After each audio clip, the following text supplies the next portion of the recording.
E aí pessoal, tudo bem? Vamos começar a nossa aula de hoje. Queria falar com vocês hoje sobre a geografia das indústrias, tá? E aí só de antemão falar com vocês que a gente vai dividir essa aula em duas partes. Essa primeira parte a gente vai caracterizar de maneira geral o que é indústria, tá? Falar a importância dela para os países, né? Fazer uma classificação, a distribuição delas, falar sobre a desconcentração espacial, falar sobre os parques tecnológicos, e aí numa segunda parte a gente vai entrar sobre modos de organização da produção de fato, né? Que aí é o Taylorismo, Fordismo, Toyotismo, a gente vai ter uma aula só para falar disso. E aí hoje eu queria fazer então com vocês esse apanhado geral para a gente entender o tema, tá? E aí por fim, como sempre, finaliza com alguns exercícios. Bom, vamos lá pessoal, primeira coisa para falar com vocês, a importância da indústria. A indústria é muito importante em diversos países, tá? Sejam países desenvolvidos, países emergentes e também nos países em desenvolvimento, né? Os países mais empobrecidos também, ela se faz muito importante, embora ela seja menos presente nesses países, tá? Elas são maiores em países desenvolvidos e em países emergentes. Bom, primeira coisa que eu queria atentar para vocês aqui é nesse mapinha que vocês podem ver aqui do lado, que ele mostra os primeiros polos, né, industriais antigos do século XIX e século XX, ou seja, o primeiro momento da industrialização. E aí percebam vocês que ela nasce na Europa, né, lá no Reino Unido, na Inglaterra, mas ela se expande para outros países da Europa, beleza? Ela se expande também para os Estados Unidos, a Rússia também se industrializa, Japão, Austrália, esses são os primeiros grandes centros de industrialização, cada um ao seu tempo, né, ao longo desses séculos. Já num segundo momento de industrialização, ou seja, polos emergentes mais recentes aí que nós temos entre o século XX e o século XXI, nós temos quais? Nós temos a Índia e a China, beleza? Como dois grandes polos de indústria aí que estão crescendo. A China, então, nem se fale, né? Uma grande indústria atualmente. Nós temos também polos emergentes secundários, tá? Que eles surgem entre o século XX e o século XXI. Ou seja, são países que também se industrializaram, mas se industrializaram o quê? De maneira menor, de maneira menos intensa, com menor competitividade. A gente vai falar daqui a pouco o que é essa competitividade, beleza? E aí a gente tem o México, o Brasil, a Argentina, a África do Sul, né, países do Oriente Médio, Norte da África, enfim, vários países aí, incluindo o Sudeste Asiático, tá? Primeira coisa também, outra coisa a falar com vocês é sobre o que? Essas linhas, essas setas em azul, né? Que elas mostram a primeira fase da dispersão industrial, ou seja, o primeiro momento que a indústria se dispersa para outros locais do mundo. E aí já as setas vermelhas elas mostram o que? Essa segunda fase da dispersão industrial, ou seja, uma indústria mais recente. E vocês podem ver que ela está mais concentrada ali no Sudeste Asiático, que está fazendo uma referência direta aos tigres asiáticos, beleza? Não sei se já estudaram isso, mas a gente vai ter uma aula só para falar disso também, tá? Bom, voltando aqui, pessoal, a indústria ela gira em torno dos 20% do PIB em diversas economias, tá? Isso é mais ou menos uma média, assim, das economias emergentes ou desenvolvidas. O PIB ocupa mais ou menos aí 1/5 da produção nacional. Beleza? E aí, por que a indústria ela é tão importante? A indústria é importante não só pela questão da geração de renda e de emprego e de riqueza, mas porque ela serve de base para os outros setores da economia. Então, quando você pensa em comércio e serviços, você comercializa, né, produtos feitos na indústria. Os serviços, em geral, são feitos a partir de coisas da indústria, tá? E quando você pensa no setor primário, que é o setor de agropecuária, a indústria também se faz presente, né? Porque cada vez mais você tem um maquinário, você tem insumos, você tem diversos produtos industrializados, beleza? Então a indústria, por mais que ela ocupe aí um quantitativo menor da economia, ela é extremamente importante porque ela abastece o todo, tá? Bom, outra coisa que temos que dizer também é que a porcentagem do PIB, né, somente ele não ajuda a revelar a sua real qualidade. Então, às vezes, um país ele tem 20, 25, 30% de indústria, né, em relação ao seu PIB, mas a gente tem que saber se essa indústria é diversificada ou se ela é concentrada. Ou seja, se ela é diversificada, se o parque industrial ele produz diversos tipos de produtos, né? Ou se ele é uma indústria concentrada, se ela é somente uma indústria têxtil, se ela é somente uma indústria petroquímica, se ela é somente uma indústria siderúrgica, né? Porque quanto mais concentrada, pior fica. Eu gosto de usar um exemplo para os meus alunos, com as minhas crianças, que é o seguinte: o parque industrial de um país, ele é como se fosse um vendedor ambulante, tá? Se esse vendedor ambulante ele só vende paçoca, tá? Se ele só vende paçoca, ele vai vender muita paçoca, mas só para quem gosta de paçoca. Se as pessoas começam a parar de gostar ou compram menos paçoca, ele perde muito dinheiro. Agora, se esse vendedor ambulante vende paçoca, chiclete, bala, um monte de tipo de doce, ele vai estar sempre vendendo um pouco para cada. Isso vai fazer com que a indústria dele seja o quê? Mais estável, tudo bem? Gera uma maior estabilidade para o país. Então é muito importante ter uma indústria diversificada. Outra coisa, é importante saber se essa indústria ela é arcaica ou se ela é moderna. Ou seja, se é uma indústria tradicional, se é uma indústria que ela emprega mais gente e menos máquinas, ou se ela é uma indústria mais moderna, em que você tem aí uma maior quantidade de maquinário, né, e menos pessoas trabalhando na indústria, ou seja, se é uma indústria que usa mais robôs ou mais pessoas, tá? Ou seja, o nível de tecnologia que é empregado nela. E aí isso tudo gera então uma questão da competitividade, gera uma questão da produtividade, para saber se a tua indústria ela é produtiva, se ela é competitiva. E aí para a gente poder analisar isso melhor, a Organização de Desenvolvimento Industrial das Nações Unidas, a UNIDO, ela elaborou o Índice de Competitividade Industrial, que eu queria mostrar para vocês aqui, ó. Esse índice ele leva em consideração tudo isso que eu falei com vocês, né? Se ela é diversificada, se ela é concentrada, se ela é arcaica ou se ela é moderna. E aí nós temos aqui, ó, ele é um ranking um pouco mais antigo, ele é de 2009, mas ainda assim ele serve como parâmetro ainda nos dias de hoje, tá? Então vocês têm aí que Singapura seria a indústria mais competitiva, né? E a participação da indústria no PIB é de 26%. Em segundo lugar vem a indústria dos Estados Unidos, né? Com 21% também de participação no PIB, ou seja, é uma indústria muito competitiva, muito forte. Beleza? Japão em terceiro, Alemanha em quarto, China em quinto. Olha lá o nosso Brasil, 44º colocado, beleza? Atrás do México, atrás da Coreia do Sul, do Reino Unido e de alguns outros países também, tá? Bom, outra coisa que é relevante para falar para vocês, pessoal, a automação da produção, ou seja, a inserção de robôs, a inserção de tecnologia na produção deixa ela mais automatizada. Então você não precisa mais de uma quantidade tão grande de trabalhadores na indústria. Agora você consegue fazer isso com muito menos gente. E aí, qual a importância disso? A importância disso é que você acaba tendo uma redução do efetivo de trabalhadores na indústria, tá? Você deixa de ter menos gente na indústria para ter gente mais especializada. Então você deixa de ter aquela grande quantidade de pessoas que apertam parafusos para ter agora 2, 3 técnicos, 2, 3 especialistas, engenheiros, pessoas que conseguem comandar toda a produção. Beleza? Bom, e aí o que isso faz? Isso faz com que a mão de obra ela saia da indústria e ela tem que se realocar principalmente no comércio e serviço, beleza? Que seria a outra atividade da economia que mais empregaria gente, tá? Se a indústria gira em torno de 20%, o comércio e serviços dos países desenvolvidos ele gira em torno de 70% a 75%. Ou seja, a maior parte da mão de obra está inserida nisso. Tranquilo? Bom, pessoal, a gente precisa falar agora então sobre a classificação dos tipos de indústria, né? Porque como eu falei para vocês, nem toda indústria é igual. Tem indústria que produz mais, menos, produz um tipo de produto, outro tipo. E aí a primeira que eu queria falar com vocês é a indústria de bens intermediários, beleza? Elas fabricam produtos semi-acabados, tá? Utilizados como matérias-primas por outros setores industriais. Ou seja, você pega uma matéria-prima, trabalha ela, mas aquele produto ele ainda não está completo. Ele ainda precisa de um outro acabamento, uma outra utilização dele, para ele de fato virar um produto em larga escala de uso, tá? Elas também são chamadas de indústrias pesadas, tá? Elas transformam grandes quantidades de matérias-primas. E aí vamos lá, elas tendem a se localizar perto de recursos naturais, né? Ou seja, e de portos e ferrovias, ou seja, locais onde você possa pegar a matéria-prima e retrabalhar e onde você tenha como escoar ela. Então você precisa estar perto de um porto, de uma ferrovia, de algum lugar que você vá conseguir mandar essa produção adiante, tá? Bom, quais são as indústrias aí principais que nós temos de indústrias pesadas? Nós temos a indústria siderúrgica, né? Ou seja, que ela faz a fundição aqui do ferro, do metal, de outras ligas, né, mais pesadas.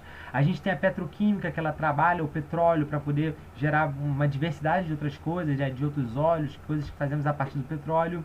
A indústria de papel e celulose, que ela pega, né, a madeira, aquela matéria-prima, ela já transforma em grandes rolos, né, para depois aquilo ser retrabalhado em outras indústrias.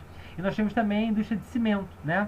Cimento, a partir do cimento a gente consegue fazer obras de construção civil, uma série de coisas. Então, essa é uma indústria de base, tá? Bom, um outro tipo de indústria que a gente tem aqui, pessoal, é a indústria de bens de capital, tá? E essa indústria de bens de capital, ela é responsável por equipar outras indústrias em geral. Então, é uma indústria que produz produtos para outras indústrias, tá? Então ela gera tanto para a questão da agricultura, né, que também se utiliza de maquinário, quanto para outras próprias indústrias de maneira geral. Elas tendem a se localizar onde tem boa infraestrutura industrial. Então, já num parque industrial, em geral, você tem essas indústrias de bens de capital, que ela acaba abastecendo outras indústrias ali ao redor, tá? Por causa disso, ela acaba estando alocada sempre em regiões urbano-industriais. E ela acaba também tendo um quantitativo de mão de obra interessante que ela agrega. Então, por exemplo, alguns dos exemplos dessa indústria de bens de capital, a gente pode ter aqui a indústria de transportes, tá? E de geração de energia. Então, por exemplo, essa primeira aí, imagem que vocês estão vendo é uma empresa que produz tratores que são utilizados na agricultura. Então, é uma indústria que produz um produto para outra indústria utilizar, beleza? E a de baixo é geração de turbinas, beleza? Turbinas de aviões, também podem ser turbinas para geração de energias hidrelétricas, enfim, isso e vários outros exemplos, tá? Bom, nós temos outro tipo de indústria, que essa aqui é uma indústria muito mais palpável para a gente, né? Que é a indústria de bens de consumo, que ela também é conhecida como uma indústria leve, tá? E essas são as indústrias mais dispersas espacialmente na geografia do mundo, né?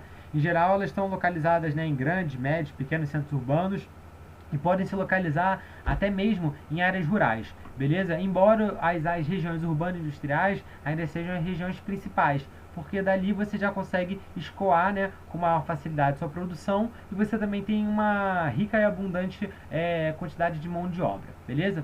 E aí ela gera três tipos de produtos, né? Os produtos não duráveis, os produtos semiduráveis e os produtos duráveis. Bom, os produtos não duráveis são aqueles que acabam praticamente de forma instantânea, né? A partir do nosso uso. Então, são os alimentos, são as bebidas, são os remédios, beleza? Como nessa primeira imagem aqui, nessa produção de iogurte. Os semiduráveis, a gente tem aí produtos que duram mais ou menos de média em 6 meses a 1 ano, né? Depende. Então, a gente tem vestuário, acessórios, calçados, né? Como essa segunda imagem. E aí nós temos também uma indústria de bens duráveis, que seriam os móveis, eletrodomésticos, automóveis, como essa indústria aí que está produzindo essa moto. Bom, e por fim a gente precisa falar também do mercado consumidor, né? Ou seja, com os avanços tecnológicos, né, tanto no transporte como na comunicação, a gente teve um barateamento muito grande dos fretes. Isso fez com que o mercado consumidor ele ficasse globalizado, ou seja, você pudesse exportar os seus produtos para locais tão distantes que você tem aí uma distância muito grande entre a produção e o mercado consumidor, beleza? Entretanto, embora essa globalização tenha acontecido, os mercados consumidores ainda são nos locais onde nós temos maior renda, né? Então você ainda tem uma concentração muito grande de mercado consumidor na América do Norte, na Europa Central, né? No Japão, na Oceania. Então você ainda tem pontos do globo onde ainda é bastante localizado esse mercado consumidor, embora ele já tenha se expandido muito, tá? E aí, para isso nós temos o que, pessoal? De maneira geral nas lojas, né? Nós temos lojas de roupas, de sapatos, eletrodomésticos, de automóveis, né? Depósitos de materiais de construção, supermercados, farmácias, ou seja, tudo onde é vendido, tá? Esses produtos que a gente acabou de falar dessas indústrias, seja da indústria de indústria de base, essa indústria de bens de capital, essa indústria mais leve, tá? Tudo isso em algum momento vai ser vendido para esses mercados consumidores em geral.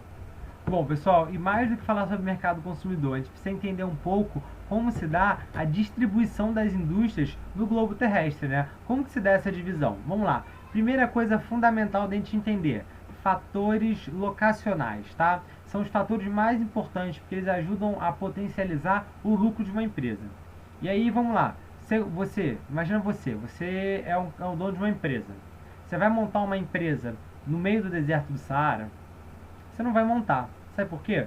Você não vai ter um local para escoar a tua produção, você não vai ter um mercado consumidor próximo, você não vai ter mão de obra, você não vai ter energia, você não vai ter uma série de coisas que você precisa. Então, para você montar a tua indústria, você precisa necessariamente de quê? De uma infraestrutura. E essa infraestrutura, ela se dá de diversas formas. Por exemplo, você precisa aqui, de matérias-primas, tá? Seja matérias-primas minerais, né, ou agropecuárias para você poder trabalhar na tua indústria. Você precisa de energia, então você vai precisar de petróleo, de gás, de eletricidade. Você precisa de mão de obra, tá? Seja ela pouco qualificada, com baixa remuneração, ou muito qualificada, de alta remuneração, beleza? Você precisa também de tecnologia, você precisa de parques tecnológicos, ou seja, essa agregação entre indústria e universidades, centros de pesquisa, né, com incubadoras, universidades, centros de pesquisa e desenvolvimento, né, os P&Ds. Enfim, você precisa de um mercado consumidor que se relacione à quantidade de pessoas e à disponibilidade de renda, né? Não adianta só ter gente, você precisa ter também renda, precisa ter gente que possa consumir, e não adianta também só ter renda, você precisa ter uma quantidade de gente significativa com renda para poder produzir, né? Não adianta 2, 3 milionários, eles não vão conseguir consumir tanto assim, né? Você precisa de muita gente com um dinheiro médio, tá?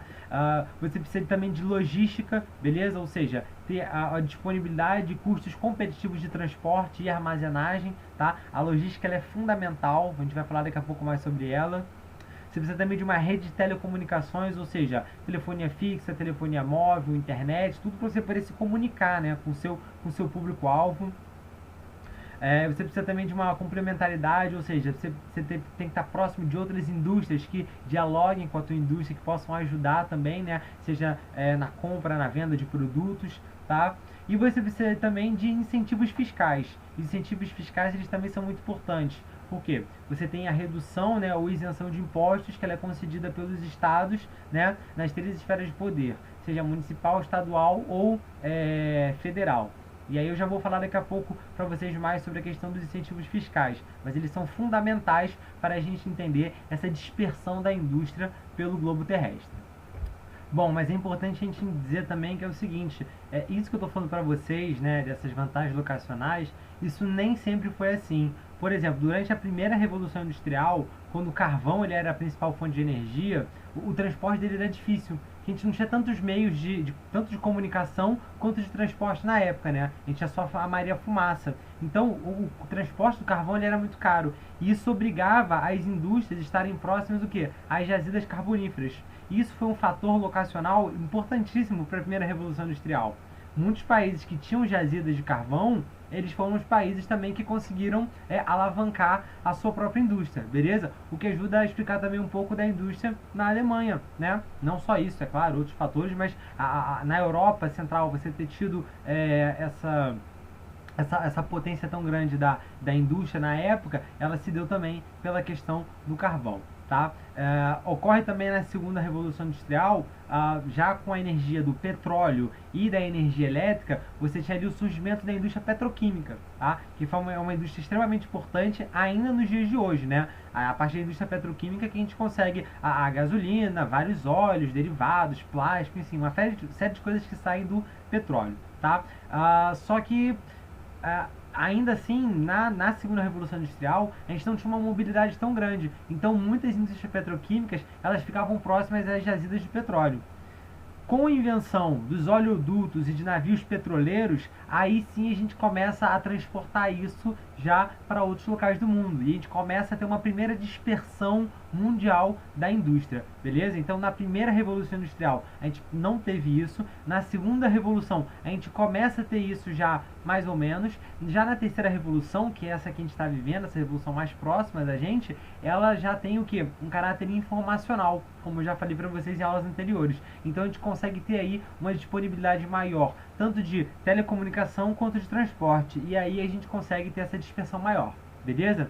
Então vamos lá. Outra coisa aqui para falar com vocês. Custo de transporte é um importante fator locacional.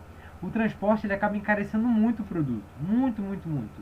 Tá? Então, você ter uma logística interessante, uma logística que faça com que o teu produto chegue o mais rápido possível e de maneira mais segura, com menos perdas para o teu cliente, é fundamental para você ser competitivo, beleza? Tanto é que existe aqui ó, o índice de desempenho em logística, e olha só, Singapura novamente fica com o primeiro local em logística, beleza? Seguido aqui ó, de Hong Kong na China, a Finlândia também fica bem colocada, o Brasil está ali de novo ó, em 45º colocado, ou seja, a gente ainda está meio mal aí em relação à nossa logística, ela poderia ser muito melhor do que ela é, beleza? Bom, outra coisa que tem que dizer também é o seguinte, antigamente a MDO, ou seja, a mão de obra, né, ela tinha que estar próxima com os mercados consumidores, né? Que era importante você ter uma indústria, então, próxima da sua mão de obra e do seu mercado consumidor, porque você não podia expandir isso para tantos locais, né? A tua produção não podia ir para muitos lugares. E isso fez então que você tivesse uma junção muito forte entre a indústria e o setor urbano. Tá? A área urbana da cidade e a indústria elas ficaram muito próximas, o que ajudou a crescer muito as cidades. Primeira e segunda revolução industrial, então isso cresce demais. Embora, já nessa fase mais recente da industrialização que a gente vive, com uma indústria que ela pode ficar cada vez mais dispersa, a gente tem aí uma saída da indústria dos grandes centros urbanos, tá? Eles começam a ir para centros urbanos menores. E isso se dá muito pela questão dos incentivos fiscais, como eu já havia falado com vocês. Por quê? Pessoal, começou a ficar caro demais produzir nas grandes cidades, tá? Pensem vocês, por exemplo, na cidade de São Paulo. A cidade de São Paulo é muito urbanizada, tem muito engarrafamento, o metro quadrado da cidade é muito caro, a alíquota de imposto é alta, a mão de obra é cara, porque é uma cidade cara de se viver, ou seja, tudo faz com que São Paulo comece a perder competitividade. E aí você começa a pegar cidades mais interioranas, que elas começam a te dar opções melhores. Aí você pega, por exemplo, Jundiaí, Campinas, Piracicaba, Sorocaba, cidades menores de São Paulo, que elas começam o quê? A te oferecer incentivos fiscais. E o que seria esse incentivo fiscal? Uma isenção de imposto, a cessão de um terreno com infraestrutura básica, tá? Vantagens locacionais, uma mão de obra mais barata. Então você tem aí uma série de incentivos que fazem com que a indústria ela queira o quê? Sair do grande centro urbano para centros menores. E isso acaba gerando o quê? Uma dispersão espacial da indústria. É basicamente isso, beleza? Aqui, ó, basicamente o que eu havia falado para vocês já colocado aqui, né? Como essas tecnologias facilitam com que essa dispersão aconteça, beleza? E essa imagem que ela é muito interessante, que ela é a imagem de um avião, beleza? Um avião ele todo desmontado com as pecinhas e mostra como esse avião ele é montado. Cada peça dele é produzida num país diferente, como vocês podem olhar ali, ó, as companhias, nos Estados Unidos, no Canadá, na Austrália, na Ásia, na Europa, ou seja, você tem aí várias peças que vêm de vários locais do mundo, que elas se reúnem na montadora e aí você produz um avião, beleza? Bom, outra coisa que era importante falar para vocês, essa dispersão espacial da indústria, ela, embora tenha acontecido, né, ela ainda se dá de maneira muito concentrada, beleza? Por quê? Porque 85% da produção industrial do mundo, ela gira ali em 20 países. Então olha só essa tabela aqui, ela é de 2000 uma comparação de 2005 e 2009, mas ela ainda é bastante ilustrativa para os dias de hoje. Ó, em 2009, 23,7% da produção industrial vinha só dos Estados Unidos, 14% da China, por volta de 14% também ali do Japão. Olha só onde é que está o Brasil. O Brasil está em 11º, com 1,66%. Percebam vocês a distância da nossa indústria para os outros, né? Não só na questão da logística, da competitividade, mas também do volume de produção, beleza? Bom, e isso nos leva também a falar então sobre os parques tecnológicos, tá?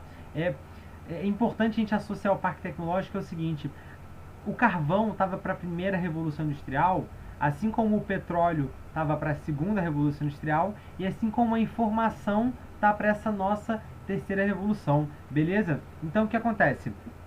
A gente tem aí a necessidade muito grande das indústrias cada vez mais estarem se especializando. A informação é a grande questão, é o grande projeto desse nosso capitalismo informacional. E aí, pessoal, o que acontece?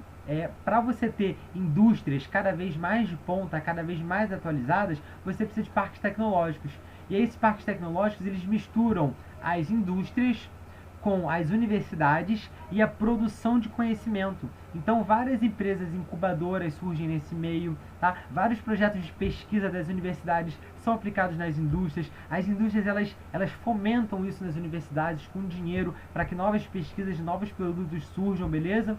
E aí, olha só, tem aí ao redor do mundo, né, esses parques industriais, esses parques tecnológicos. E vocês podem perceber que eles estão todos concentrados nos Estados Unidos, ou na Europa Central, ou no Japão, alguma coisa na China, alguma coisa ali na Austrália, tá? Um no Oriente Médio, um na Índia, alguns no Brasil, beleza? E aí eu queria citar dois aqui para vocês, que é o Vale do Silício, tá? O Silicon Valley, que fica lá na Califórnia, nos Estados Unidos, né? Tem até série sobre isso, ele é bastante famoso, várias empresas de tecnologia surgem lá. E nós temos aqui no nosso Brasil o nosso Parque Tecnológico de São José dos Campos, tá? Que nós temos lá o INPE, que é o Instituto Nacional de Pesquisas Espaciais do Brasil. Nós temos outras indústrias, outras empresas também que acabam gerando muitas informações lá, beleza? Temos o CPTEC, tá? Enfim, nós temos aqui também o nosso Parque Industrial São José dos Campos, que é muito interessante, tá? Só para exemplificar para vocês aqui como isso se dá, essa questão da produção da tecnologia. E percebam vocês que os parques tecnológicos, eles estão aonde? Estão nos países, né, que são mais desenvolvidos, são os países mais ricos, que têm o maior potencial atualmente de indústria, o maior potencial tecnológico, beleza? Bom, pessoal, isso aqui encerra essa nossa primeira parte, essa nossa primeira aula, tá? Em que eu falo com vocês sobre indústria. A gente vai ter uma segunda aula só para falar da organização da indústria, tá? Por hora, agora a gente vai fazer alguns exercícios. E aí eu queria começar aqui com vocês, ó. Prova 2010, questão 14, tá? No dia 28 de fevereiro de 1985, era inaugurada a Estrada de Ferro Carajás, pertencente e diretamente operada pela Companhia Vale do Rio Doce, na região norte do país, ligando o interior ao principal porto da região, em São Luís. Por seus aproximadamente 900 km de linha, passam hoje 5.353 vagões e 100 locomotivas, tá? A ferrovia em questão é de extrema importância para a logística do setor primário da economia brasileira, em especial para porções dos estados do Pará e do Maranhão. Um argumento que destaca a importância estratégica dessa porção do território é vamos lá, letra A, produção de energia para principais áreas industriais do país?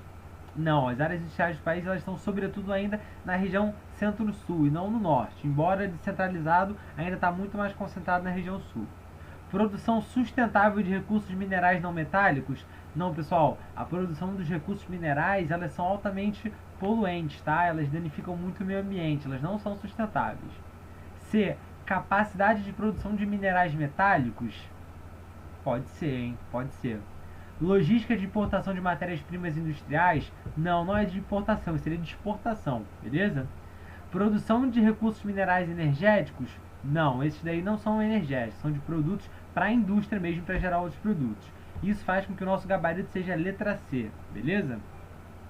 Bom, vamos lá, questão prova 2012, questão 14, ó. A soma do tempo gasto por todos os navios de carga na espera para atracar no Porto de Santos é igual a 11 anos. Isso contando somente o intervalo de janeiro a outubro de 2011. O problema não foi registrado somente neste ano. Desde 2006, a perda de tempo supera uma década. A situação descrita gera consequências em cadeia, tanto para a produção quanto para o transporte, no que se refere à territorialização da produção no Brasil contemporâneo. Uma dessas consequências é vamos lá, pessoal, esse enunciado aqui, ele fala pra gente sobre a questão do quê? A questão da logística, beleza? É a questão de você conseguir produzir um produto e fazer com que ele chegue ao teu consumidor final. Ou seja, ele está perdendo muito tempo ali sendo atracado nos navios. Ou seja, a logística aqui do Brasil ela não está boa, beleza? Então, uma consequência direta disso é o quê? Realocação das exportações para o modal aéreo em função da rapidez? Olha, o modal aéreo ele é até mais rápido, mas ele é muito mais caro também, então ele não pode ser usado para carregar grandes cargas, tá? Ele é apenas para cargas extremamente caras, cargas sejam minerais preciosos, seja a questão de produtos de informática, coisas sensíveis e muito caras são carregadas de avião, tá? B. Dispersão dos serviços financeiros em função da busca de novos pontos de importação?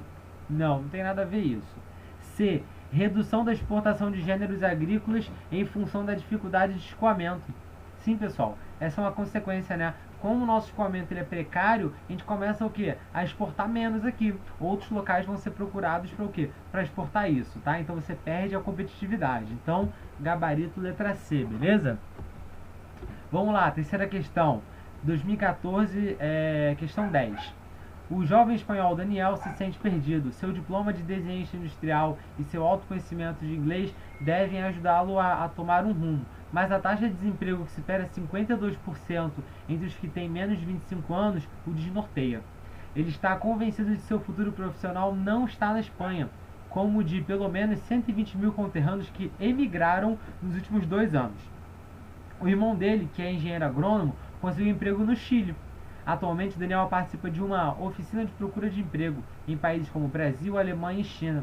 A oficina é oferecida por uma universidade espanhola. Então vamos lá, pessoal. A situação, né, ilustra uma crise econômica que implica em... Qual a implicação disso daqui? Vamos lá. Valorização do trabalho fabril? Não, pelo contrário, a galera está sem emprego lá. B. Expansão de recursos tecnológicos? Não, não é nenhum momento de expansão não, muito pelo contrário. Exportação de mão de obra qualificada? Acho que sim, ele fala disso no grupo, no texto, né? Tanto que o irmão dele foi para outro país. Diversificação dos mercados produtivos? Não. Intensificação de intercâmbios estudantis? Não, ninguém está indo para intercâmbio para estudar. Essa seria a letra C, beleza? Então, vamos lá, pessoal. Nosso gabarito final ficou aqui, ó, letra C nas 3, tá bom? Bom, vou deixar aqui o material dessa aula aqui na descrição do vídeo e semana que vem a gente posta a parte 2. Valeu, um abraço.